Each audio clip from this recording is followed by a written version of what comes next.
Peoples of the worldwide federated internet. What's good?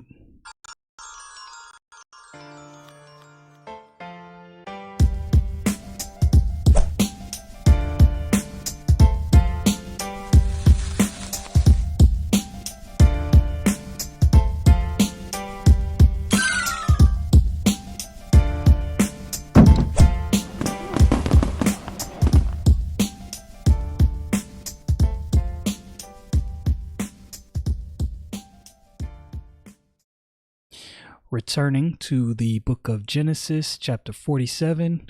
Actually, wrapping up Genesis, we don't have too much longer to go. This has definitely been an enjoyable journey for me through the book of Genesis. I've read through it several times, but this is the first time I've read through it in this way, kind of slowing down, seeing some things, missing some things. I'm sure I didn't cover everything.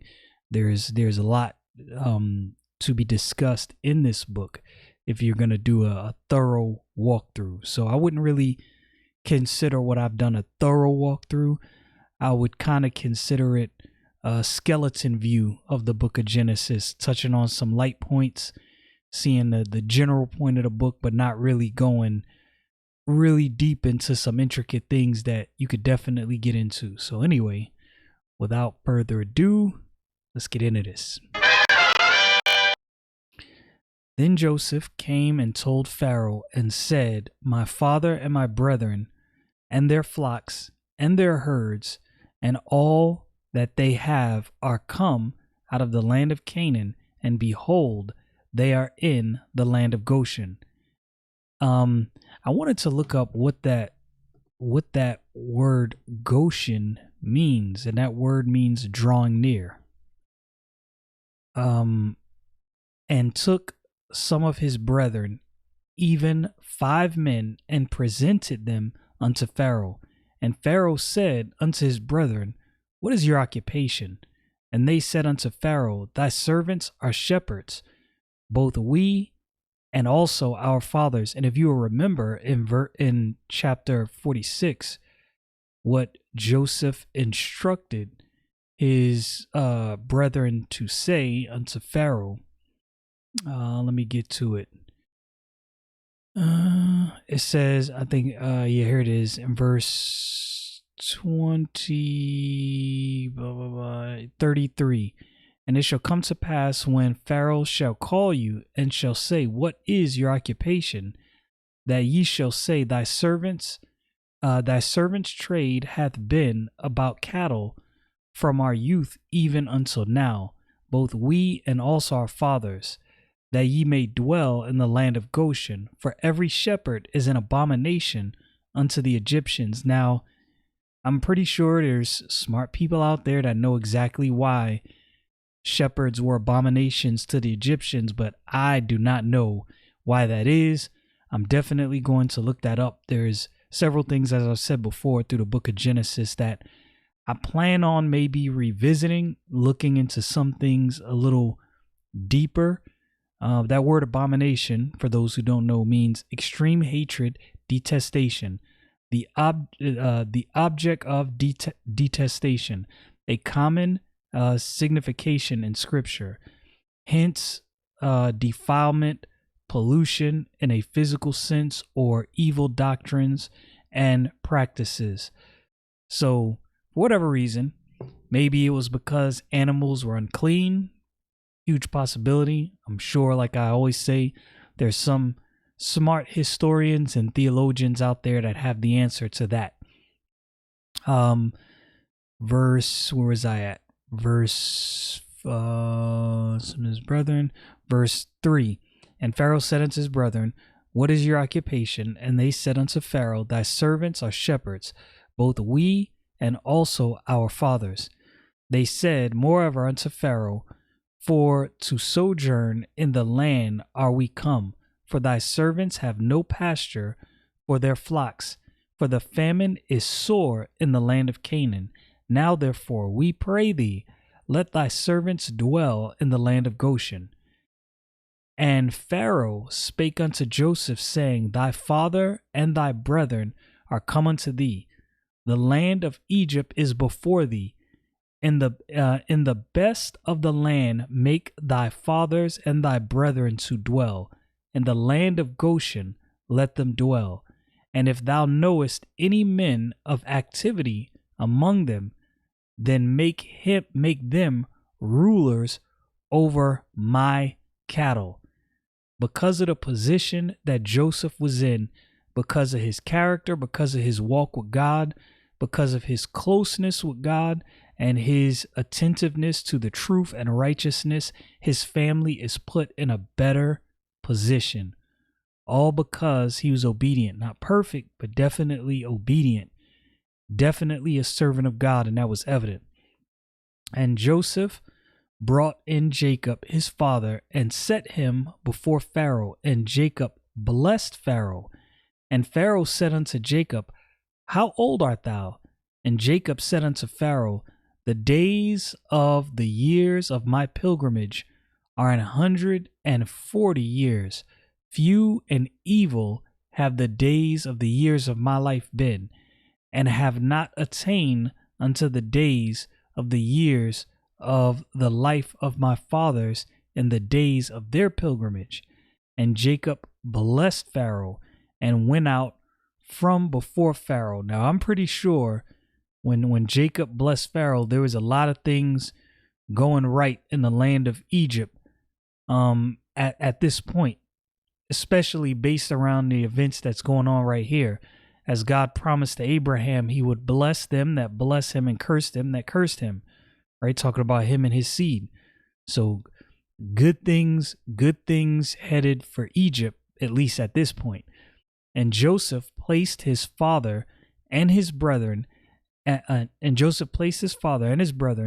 gave them possession in the land of Egypt, in the best of the land, in the land of Ramses, as Pharaoh had commanded.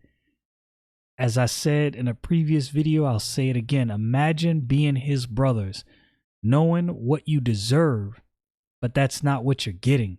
Not only are you in the land of Egypt, where there's plenty of food stored up, even though there's a famine going on without, you are given the best of the land. Boy, this generation right here would have no reason to ever falsely charge God. Not that there is ever a reason to falsely charge God, but they definitely didn't have one. And Joseph nourished his father and his brethren and all his father's household with bread according to their families. And there was no bread in the land, for the famine was very sore, so that the land of Egypt and all the land of Canaan fainted by reason of the famine. Here it is, everything around them collapsing, but God has saw fit to take care of them, even though everything around them is falling apart. And Joseph gathered up all the money that was found in the land of Egypt and in the land of Canaan for the corn which they bought. And Joseph brought the money unto Pharaoh's house.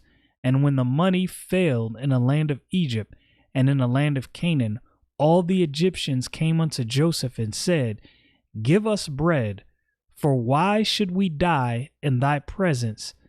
For the money faileth. I could get into all kind of social commentaries here, but I'm not going to do that. I'm going to move on. And Joseph said, Give your cattle, and I will give you for your cattle if money fail. So now money's failed. It means nothing. So now they're bartering with actual goods. And they brought their cattle unto Joseph, and Joseph gave them bread in exchange for horses and for flocks, and for the cattle of the herds, and for the asses, and he fed them with bread for all their cattle for their year, for that year. When that year was ended, they came unto him a second year, and said unto him, We will not hide it from my lord, how that our money is spent. My lord also hath our herds of cattle. There is aught left in the sight of the Lord but our bodies and our lands. The one bit of social commentary I will offer here, The people did not have or did not take it upon themselves or couldn't, for whatever reason, solve their problems, and they went to Pharaoh via Joseph, and they're giving up everything they own, including their personal freedom and all their goods, to get a solution from Pharaoh. They're in a bad position.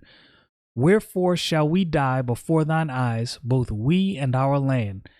Buy us and our land for bread, and we and our land will be servants unto Pharaoh, and give us seed that we may live and not die, that the land be not desolate.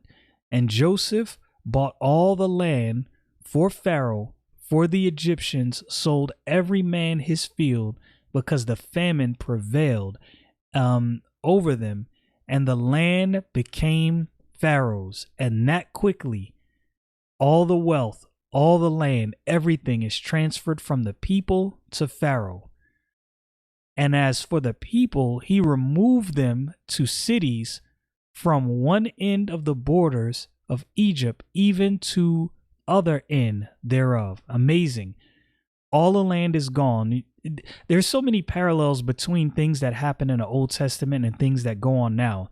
There's nothing new under the sun, right? So they sold all their land, all their cattle, even sold themselves to Pharaoh. Pharaoh now owns everything. And what's the first thing he do? He moves everybody in the cities, congregates all the people in the big cities. Only the land of the priests bought he not, for the priests had a portion assigned them of Pharaoh, and did eat their portion which Pharaoh gave them. Wherefore they sold not their land. So only the priests didn't sell their lands. Then Joseph said unto the people, Behold, I have bought you this day and your land for Pharaoh. Lo, here is seed for you, and ye shall sow the land. So now he's like, okay, I got your land.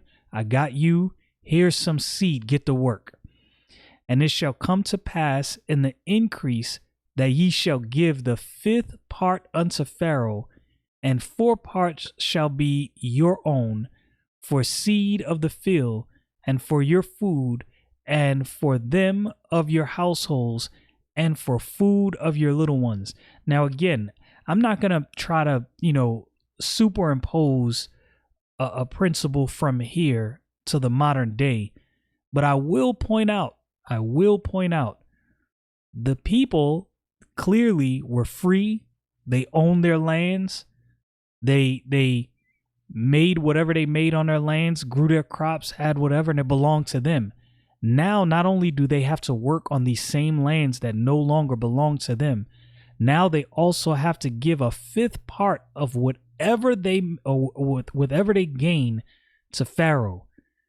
Boy, did they lose out. And again, not to try to superimpose what's going on here into today's society, but I mean, it's kind of hard to read this and not see the parallels between things that go on across many societies today. And that's as far as I'm going to go with that. And they said, Thou hast saved our lives. Let us find grace in the sight of my Lord, and we will be Pharaoh's servants. And Joseph made it law over the land of Egypt unto this day, that Pharaoh should have a 5th part, except the land of the priests only, which became not Pharaoh's. And Israel dwelt in the land of Egypt, in the country of Goshen, and they had possessions therein, and grew and multiplied exceedingly. And Jacob lived in the land of Egypt 17 years. So the whole age of Jacob was 147 years. And the time drew nigh that Israel must die. And he called his son Joseph, and said unto him, If now I have found grace in thy sight, put, I pray thee, thy hand under my thigh, and deal kindly and truly with me. Bury me not, I pray thee, in Egypt, but I will lie with my fathers, and thou shalt carry me out of Egypt, and bury me in their burying place. And he said, I will do this, I will do as thou hast said. And he said, swear unto me. And he sware unto him. And Israel bowed himself upon the bed's head. A lot going on there. Like I said, a lot of social commentary I can get into, but I try not to do too much superimposing things that happen in the Old Testament and applying them too loosely to what happens in today's era. But again, it's kind of hard not to notice the similarities between some things as you're reading the Old Testament. It just is what it is. But here we go. The house of Jacob, the house of Israel, taken care of because of the faithfulness of one man. And that one man is Joseph. Y'all know what it is. Stay frosty, people.